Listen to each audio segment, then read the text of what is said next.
Joining me this morning, Rico Elmore, Republican candidate for Pennsylvania State Congress, who spoke before President Trump took the stage Saturday. Rico, thank you so much for joining us. The first question I have for you is, are you okay? How are you feeling this morning?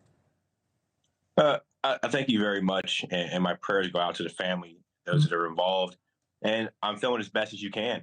After having and seeing a horrific incident, it's a shock. It's a shock to almost anyone I can think of.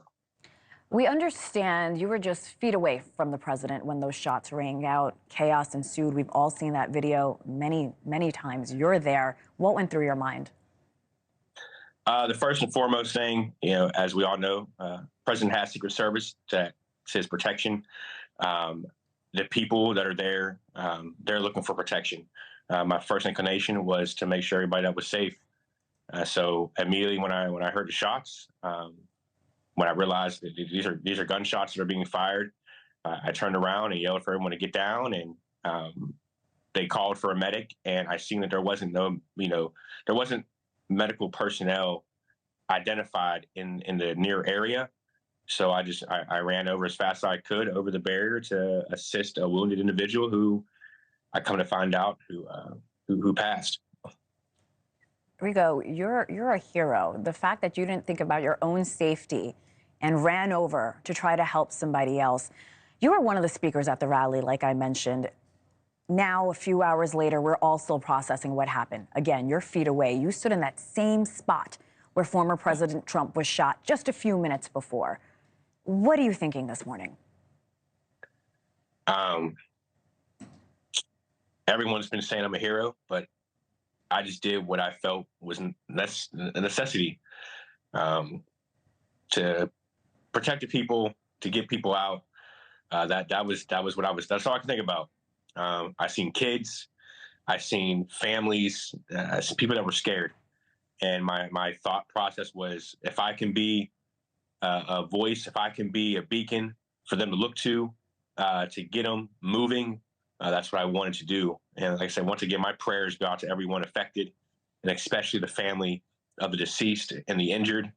I know it's a traumatic experience right now, and I pray that you can find comfort and peace. It's going to be a trying time, but I pray. You went to help someone else, coming in physical contact with another victim. Can you tell us a little bit more about that? You mentioned no medical personnel was around. What happened next? Just out of respect to the families and what occurred, when I approached the barrier, you can just see the terror on people's face, calling for the medic. And as I couldn't pull the barrier up because there were people laying on the barrier. So the only option was to go over the barrier, and I just hopped over it, and I ran up into the stands to see an individual that was there laying face down. There was another individual there who I believe was a doctor just in the stands, and he was there assisting. I jumped in, I helped him as well. I held the gentleman's head who was hit, and just the traumatic shock of just holding his head and being there to try to help in some form or fashion was traumatic in itself. And then also after medical personnel got there, and it was all quick. It wasn't like a slow incident. It was fast. Medical personnel got there. They got him out of there. And then I just turned to see another lady who had passed out. No one knew what happened. They thought she might have been hit as well.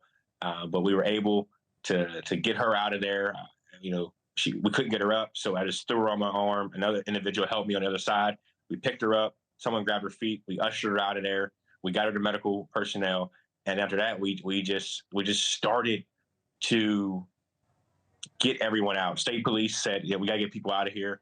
And the only thing I can do was jump into action. As a speaker for the day, I guess people may have thought that I was a leader or whatever they thought, but they listened. They were receptive of what I was saying. But I tell you, looking into the face of the children that were there, I just witnessed this. For me to be inches from their face saying it's going to be okay, it's going to be okay, I need you to keep moving. And they go, and mothers and fathers, aunts and uncles just being succumbed by the violence that was there, and worried about their safety. It was I don't wish this upon anybody else. Thanks for watching. Go to joinnn.com to find News Nation on your television provider. And don't forget to click the red subscribe button below to get more of News Nation's fact-driven, unbiased coverage.